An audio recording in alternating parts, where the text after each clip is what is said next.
अच्छा भाई स्टूडेंट्स देखें, this is question number 3 of exercise 15.2 find the value of the following using table.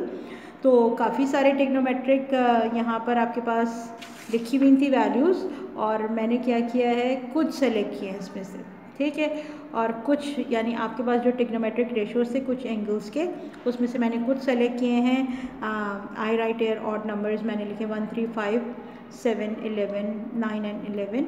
आपका काम है कि आपको सारे रेशोज़ निकालने, ठीक है। चलें कुछ जो मैंने लिखे उनको सॉल्व करके देखते हैं बाय यूजिंग टेबल। सो जो टेबल हमने बनाया था हम उसी को फॉलो करते हैं। Cot 45, so cot 45 is equal to 1, so I write over 1, ठीक है। अब लिखा है cosec 45, so cosec 45 is radical 2, so मैंने यहाँ लिखा radical 2। Sec 30, so sec and 30 is 2 radical 3, so मैंने क्या लिखा यहाँ पे 2 upon radical 3।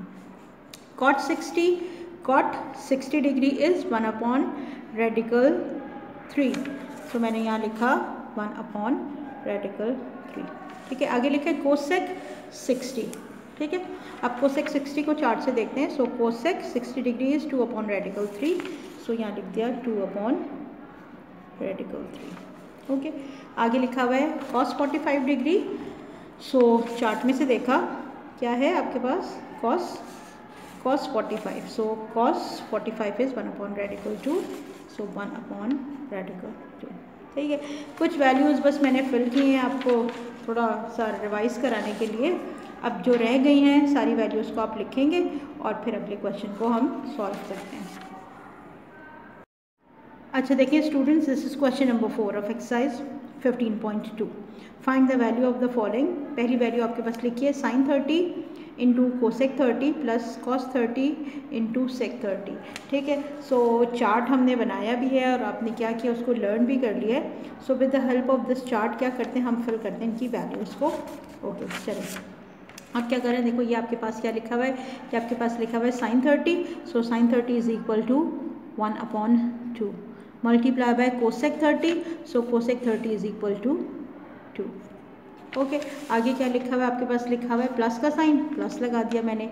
Cos 30, so cos 30 is equal to 3 radical 3 upon 2, मैंने लिख दिया यहाँ पे radical 3 upon 2, okay.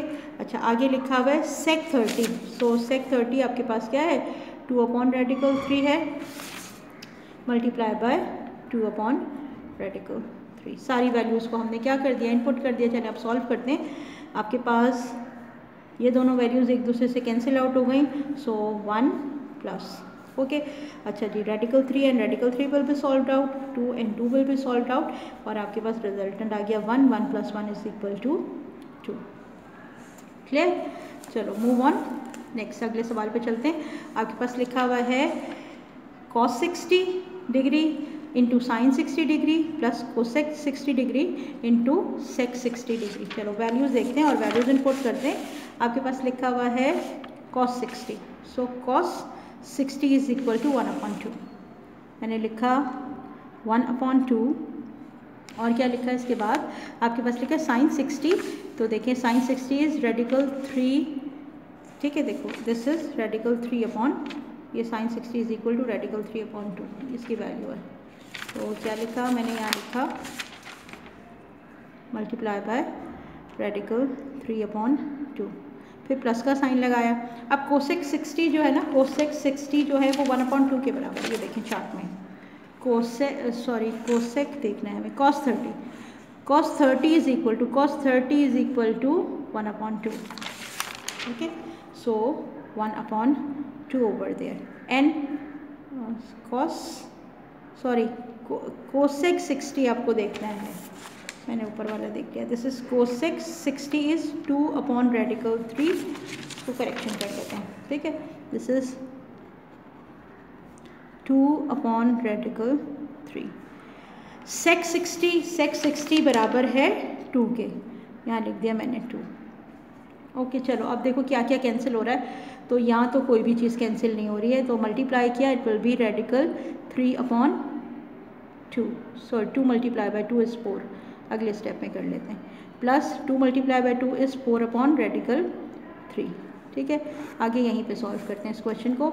It will be radical 3 upon 4 plus 4 upon radical 3। ठीक है, एलसीएम अप्लाई करते हैं। एलसीएम जब आपने अप्लाई किया 4 और रेडिकल 3 को मल्टीप्लाई किया, इट विल बी 4 रेडिकल 3 आ गया। ठीक है, जब दोनों को डिवाइड करेंगे 4 कैंसिल हो जाएगा, radical 3 multiply by radical 3 is 3।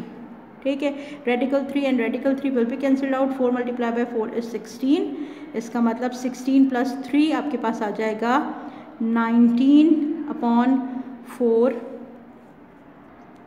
Radical 3। This is the answer. Okay, चलो अब क्या करते हैं, कोई और सवाल करते हैं इसके बाद। अच्छा भाई देखें स्टूडेंट्स का क्वेश्चन क्या है आपके पास, 1030 plus 1045 degree is divided by 1 minus 1030 into 1045 degree. ठीक है, सो 1030 की वैल्यू है आपके पास 1 अपॉन रेडिकल 3 और 1045 की वैल्यू है आपके पास 1। बस इन्हीं दोनों वैल्यूज़ को हम यूज़ कर रहे हैं। ठीक है, सो 1030 इज़ आपके पास क्या लिखा हुआ है 1 अपॉन रेडिकल 3। ओके, प्लस क्या है इसको 1 के साथ, देखो ये आपके पास जो बार है ना, दिस इज़ डिवीजन, मैंने डिवीजन का यहाँ साइन लगा दिया। फिर लिखा हुआ है 1 एंड माइनस 1030 की वैल्यू आपके पास क्या है, this is 1 upon radical 3 multiply by 1045 की वैल्यू है 1। मैंने सारी वैल्यूज़ को क्या किया, लिख लिया। अब इसको सिंप्लीफाई करते हैं। ठीक है, चलिए देखिए डिवीजन के इस दोनों साइड्स पर जो है ना हमारे पास जो वैल्यूज़ हैं इनको सिंप्लीफाई पहले कर लेते हैं और फिर इसके बाद फर्दर सॉल्व करते हैं। यहाँ पर ये फ्रैक्शन ऐड हो रहा है। ठीक है, इसका मतलब क्या किया हमने, रेडिकल 3 इज़ द रिजल्टेंट आ गया आपके पास। Radical 3 and radical 3 will be cancel out, 1 multiply by 1 is 1 plus. ठीक है, इसके नीचे कोई वैल्यू नहीं है, इसका मतलब 1 है। 1 और रेडिकल 3 को डिवाइड किया तो रेडिकल 3 आ गया, मल्टीप्लाई किया 1 से, सो रेडिकल 3 इज़ ओवर देयर। ठीक है, फिर उसके बाद आपने लिखा डिवाइडेड बाय, इन दोनों को मल्टीप्लाई किया तो ये 1 अपॉन रेडिकल 3 बन गया। और सॉल्व करेंगे इसके साथ तो रेडिकल 3 आपके पास क्या आ गया, डिनोमिनेटर में आ गया। ठीक है, अच्छा जी, फिर जब इसके नीचे कोई वैल्यू नहीं, इट मीन्स 1 है ना, इसका मतलब रेडिकल 3 को मल्टीप्लाई किया 1 से, this will be radical 3 minus 1 आपके पास आ गया। ठीक, डिवीजन को क्या करेंगे, मल्टीप्लिकेशन में चेंज करेंगे। सो 1 plus radical 3 upon radical 3 multiply by radical 3 upon radical 3 minus 1। ठीक है, आपके पास ये वैल्यू आ गई। अब क्या कर सकते हैं, अब ये रेडिकल 3 और ये रेडिकल 3 तो कैंसिल हो गया और ये बन गया 1 plus radical 3 upon radical 3 minus 1। ठीक है, चलो देखो जब भी आपके पास क्या होगा, डिनोमिनेटर में रेडिकल नज़र आएगा तो रैशनलाइजेशन करेंगे और अपनी वैल्यू को फाइंड आउट करेंगे। ठीक है, ये एक बाइनोमियल सर्ट है। ठीक है, तो बाइनोमियल सर्ट को सॉल्व करने के लिए क्या करते हैं, इसी के कॉन्जुगेट से मल्टीप्लाई डिवाइड करते हैं। तो मैं इसको रैशनलाइज कर लेती हूँ, इसी के कॉन्जुगेट से मल्टीप्लाई डिवाइड करते हैं। So the conjugate of radical 3 minus 1 is radical 3 plus 1 upon radical 3 plus 1। Okay, चलें अब देखें ये दोनों चीज़ें आपस में मल्टीप्लाई हो गई और ये दोनों चीज़ें भी आपस के ऊपर की मल्टीप्लाई हो गई।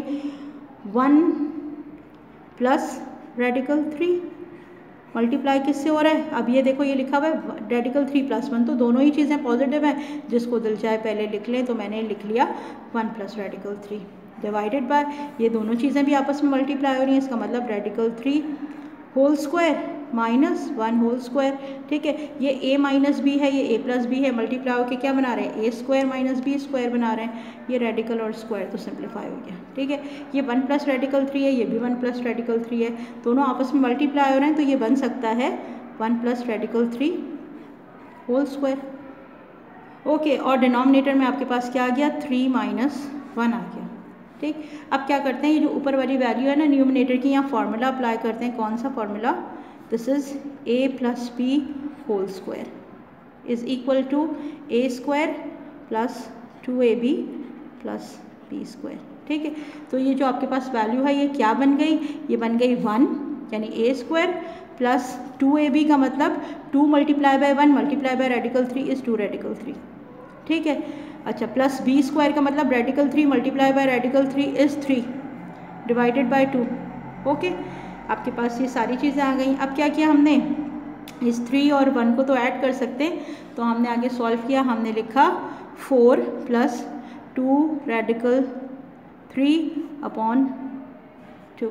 ओके, दोनों वैल्यूज़ में से 2 कॉमन आ गया, तो इट विल बी 2 आपके पास कॉमन आ गया, सो 2 + रेडिकल 3 रह गया और डिवाइडेड बाय 2 है, इसमें ही 2 और 2 आपके पास कैंसिल हो गया, so your answer will be 2 + radical 3 and this is your answer. ये आपकी वैल्यू आ गई। ठीक है, देखो आपने क्वेश्चन नंबर 4 में से 3 क्वेश्चन मैंने सॉल्व करके दिखाए, इसका मतलब ये है कि बाकी के 3 क्वेश्चन जो है वो इसी मेथड पे होंगे और वो आप खुद सॉल्व करेंगे और फिर हम देखते हैं कि क्वेश्चन नंबर 5 क्या है।